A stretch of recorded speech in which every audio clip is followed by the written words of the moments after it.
Senadora Paloma Valencia, muy buenos días. Muy buenos días, doctor Londoño. Como siempre, un gran honor poder conversar con usted, el equipo de la Hora de la Verdad y todos sus oyentes. Bueno, senadora, su punto de vista sobre la instalación de la nueva legislatura, la última de este periodo que terminará el próximo, termina en junio normalmente, pero pudiera haber sesiones extraordinarias hasta el 20 de julio. El 20 de julio los senadores actuales y el presidente de la República asistirán por última vez a una inauguración del Congreso. ¿Usted cómo vio la de ayer, senadora? Pues, doctor Londoño, yo diría que estuvo bien, sobre todo porque hubo un momento muy importante, que fue cuando la oposición decidió postular a Gustavo Bolívar, el senador que ha sido el financiador de la primera línea, el que ha maltratado a la fuerza pública, a los policías, el que ha maltratado al presidente Uribe, al uribismo, a este país, destruyéndolo con esos bloqueos. Creyó que pues el Congreso, como es tradicional, en un acto de cortesía respeta las decisiones de los partidos, pero ayer, en hechos sin precedentes, le digo que yo en el tiempo que había estado no lo había visto, el Congreso de la República mayoritariamente decidió votarle no, y como ganó el voto en blanco, pues Gustavo Bolívar perdió la posibilidad de ser el segundo vicepresidente del Congreso de la República. Y yo creo que fue un acto de dignidad, doctor Londoño. Ayer yo pensaba, esto es como un grito de independencia también, porque uno no puede pretender que el señor que era el jefe de la primera línea, el que ha hostigado este país con los bloqueos, que no solamente los ha financiado, sino que se atreve a mancillar la honra de toda la policía, de todas las Fuerzas Armadas de Colombia, en ese grado de patanería y de irrespeto, como lo contaba yo ayer, cuando el Congreso en pleno, pues, ovacionaba a la fuerza pública, la izquierda de este país les gritaba asesinos. Yo creo que hubo un momento de dignidad para el país cuando el Congreso le votó en blanco a Gustavo Bolívar y no lo dejó ser segundo vicepresidente del Senado de la República. Bueno, Yo un creo hecho que también... histórico. Sí, siga adelante. No, pues doctor Londoño, ahí haga un comentario usted porque y ya pasamos como a los temas adicionales. Bueno, el tema central en una instalación del Congreso, curiosamente, es el discurso del presidente de la República, que no forma parte del Congreso, sino del Poder Ejecutivo. Pero ¿cómo fue el discurso del presidente a su manera de verlo? Bueno, el discurso del presidente fue un discurso elocuente y bien hecho, como en general son las intervenciones del señor presidente, pero digamos que los momentos más importantes y que más conmovieron, digamos, a quienes estábamos presentes fueron cuando habló en contra de los bloqueos, cuando se refirió a la fuerza pública. Digamos que esos fueron los momentos en los que más aplausos y más emoción vio uno frente al presidente. Fue un discurso que hizo énfasis en los logros que ha tenido el gobierno, una gran parte referido al tema ambiental. Digamos que yo creo que el presidente Duque hizo un esfuerzo grande por mostrar en qué han estado, todo lo que se ha hecho en transformación energética, todo lo que se ha hecho en materia de compatibilizar a Colombia con los nuevos modelos de desarrollo sostenible. Hizo unos discursos, una breve mención sobre los programas sociales que se crearon durante la pandemia y habló también, digamos, de resultados en la interconexión eléctrica, en la interconexión de agua potable, en el otorgamiento de subsidios de vivienda, básicamente un discurso de rendición de cuentas que yo creo que en general, digamos, cayó bien. Oí comentarios positivos, comentarios neutros, comentarios negativos, pero en general, digamos, el discurso fue mayoritariamente aplaudido cuando el presidente Duque habló de la obligación de evitar la destrucción del sistema productivo, de evitar los bloqueos, y agradeció a la fuerza pública su constante trabajo en defensa de la seguridad de los colombianos. Bueno, habría que hacer un análisis que trataremos de hacerlo en nuestra nota editorial sobre las cosas que no dijo, que no trató.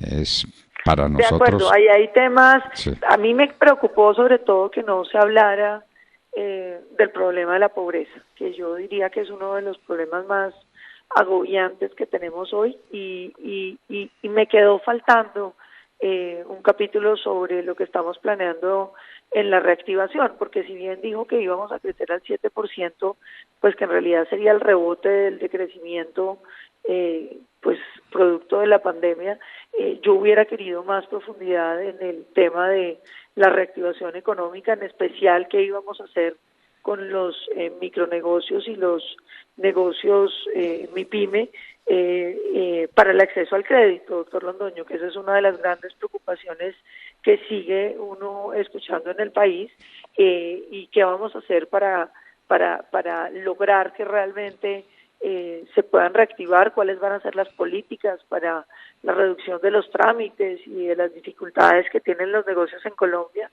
y para la generación de empleo. Yo creo que estuvo bien el empleo de los jóvenes que mencionó, y que creo que va a generar un impulso, pero la creación de empleo en el país pues es desesperada e imperiosa, y quedan unas dudas sobre el tema del crecimiento de los cultivos ilícitos y las posibilidades de fumigación. Creo que el tema del narcotráfico en el país, cuando estamos viendo, por ejemplo, toda esa violencia y esas acciones de corrupción y de persecución en tantas regiones del país, sí habría que relevarlo como que sigue siendo el peor problema de Colombia. Que no lo trató el presidente. No lo trató, ni el de corrupción, que yo creo que también el país lo está esperando. ¿Qué vamos a hacer frente a esta prevalencia en la corrupción en tantas regiones del país? Ni el desequilibrio fiscal, ni de la pérdida del grado de inversión que para las calificadoras de riesgo tiene el país. En fin, nos parece que los silencios fueron también muy elocuentes, o mucho más elocuentes, pues. Para serle franco, ese discurso no competirá con los de Guillermo Valencia, ¿no? ¿Qué le vamos a hacer? Pero pues cada uno da lo que puede, y el presidente hizo una presentación acertada en muchos temas y cayó muchos otros, de lo que más adelante hablaremos. Senadora Paloma Valencia, esperamos seguir muy pronto en contacto con usted, porque hay grandes temas que tratar, como el tema del departamento del Cauca, de donde usted viene. Usted sale de las entrañas de un departamento adolorido, martirizado, doblegado por el tema del narcotráfico que impera en muchas regiones de su departamento y que cada vez tiene manifestaciones crecientes, ¿no? Y cómo este tema del paro y de las expresiones del paro está financiado por el narcotráfico. El narcotráfico es el que manda en Colombia. Hablaremos de eso. Sí. Le digo solamente un par de cosas de lo del Claro, las que quiera. El problema del departamento del Cauca, doctor Londoño, y usted lo conoce muy bien, es que ese es un departamento donde el discurso de izquierda lo empezaron desde mucho antes que empezara en Colombia. El departamento del Cauca, que era uno de los departamentos más prósperos de Colombia, no solamente, digamos, por el hecho de que Popayán hubiera puesto tantísimos presidentes para Colombia, creo que ya perdimos el título de ser el primero en número de presidentes, pero era además un departamento altamente productivo, sobre todo en materia agropecuaria. Era el primer productor de leche del país, el tercero en cabezas de ganado. Teníamos pues cultivos de maíz y de tantas otras cosas, pero allá se implantó la idea de que es que el terrateniente era muy abusivo, muy malo, y que para que el Cauca pudiera vivir bien, lo que se necesitaba era que los campesinos más pobres fueran los dueños de la tierra, al igual que los indígenas. En el departamento del Cauca fueron expropiadas más de 100.000 hectáreas productivas que fueron entregadas a las comunidades pobres y a los indígenas. ¿Y qué fue lo que pasó? Pues que las comunidades pobres e indígenas se volvieron cada vez más pobres porque ya no hubo empleo ni hubo posibilidades de desarrollo. Ser un productor agropecuario no se hace por arte de magia. Y entonces lo que usted encuentra hoy es que en los grandes establos donde otrora estuviera el ganado que permitía al Cauca ser el mayor productor de leche de Colombia, pues vive la gente en unas condiciones muy precarias. Pero eso siguió avanzando con el discurso de odio de clases y con una política, digamos, muy adversa a cualquier aparato productivo, y fue llevando al departamento cada vez a una pobreza más grande. Luego vinieron los famosos bloqueos de la vía, en los que en promedio, salvo en el gobierno del presidente Uribe, y un día usted, doctor Londoño, debiera contarle a los oyentes cuáles fueron las políticas que se tuvieron en ese gobierno para lograr que no hubiera más bloqueos. El departamento ha tenido 2 o 3 bloqueos al año, lo que ha ido generando pues que cualquier empresa que esté asentada en el territorio caucano prefiera desplazarse hacia el Valle del Cauca para poder evitar los bloqueos que lo quiebran. Lo que pasó en este paro pues fue terrible. Según las cifras de la Cámara de Comercio de Popayán, se perdieron más o menos el 25% de las empresas registradas, y recordemos que en Colombia más o menos solo entre el 20 o el 25% de las empresas están registradas. Entonces, imagínense lo que significó eso en términos reales. Y la situación del sector productivo del departamento fue absolutamente dramática porque tal vez sin que se mencione tanto como la acción del alcalde de Cali en contra de los intereses de todos los ciudadanos, la acción del alcalde de Popayán y sobre todo del gobernador del Cauca fue decir que los paros había que sostenerlos y que no se podía utilizar nada de fuerza pública para restablecer la circulación, y que lo único que se iba a negociar en el punto 1 serían los corredores humanitarios. Y entonces el corredor humanitario lograba que circulara los remedios, lograba que circulara la comida hacia adentro del departamento del Cauca y hacia Popayán, pero impedía que cualquier producto caucano pudiera salir. Entonces, las empresas que tenían contratos de exportación los tuvieron que incumplir y los perdieron. Las empresas que tenían despachos a nivel nacional, pues incumplieron por más de 45 días y por supuesto seguramente sus proveedores reemplazaron esos productos.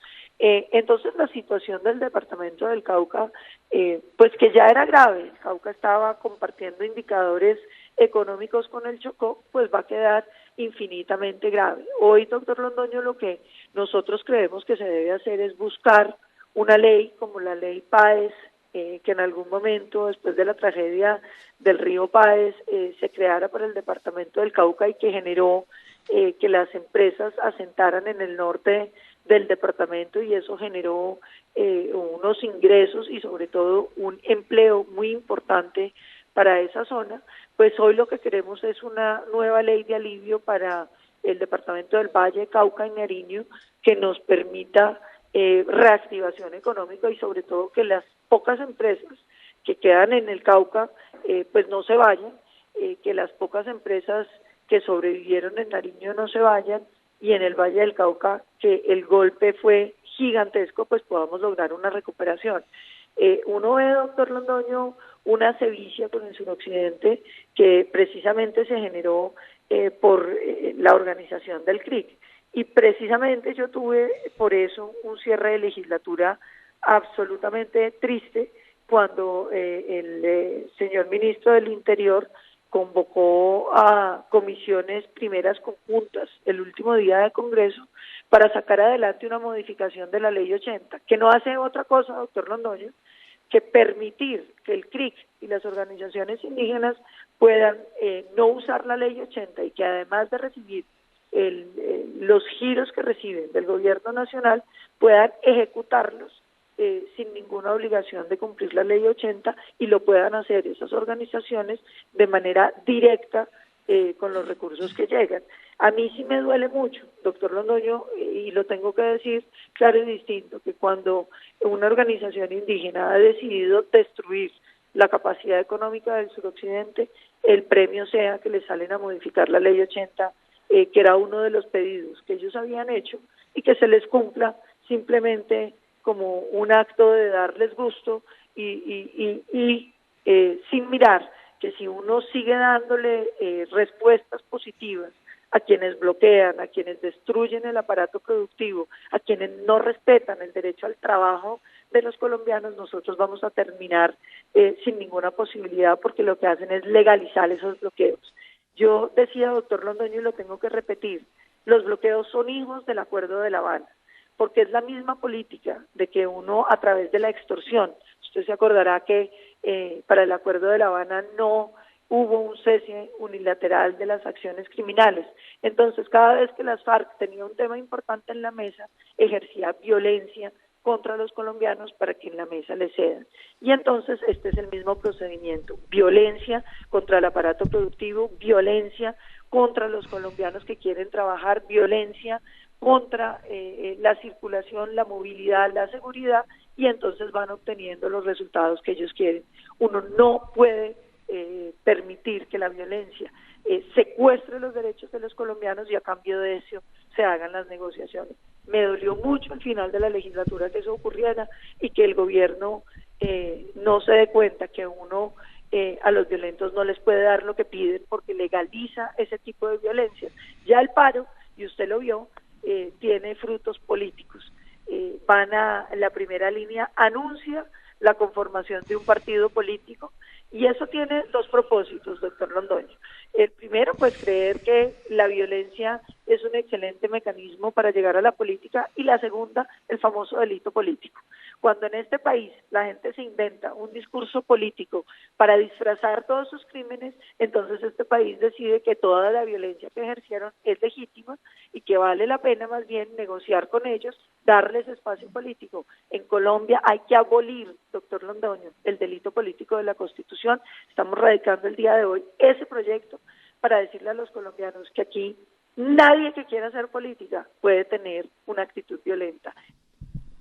Senadora Paloma Valencia, más preciso imposible que lo que usted ha dicho sobre el departamento del Cauca y sobre, diríamos, materias aledañas. Le agradecemos mucho su presencia en la Hora de la Verdad. Muchas gracias, senadora.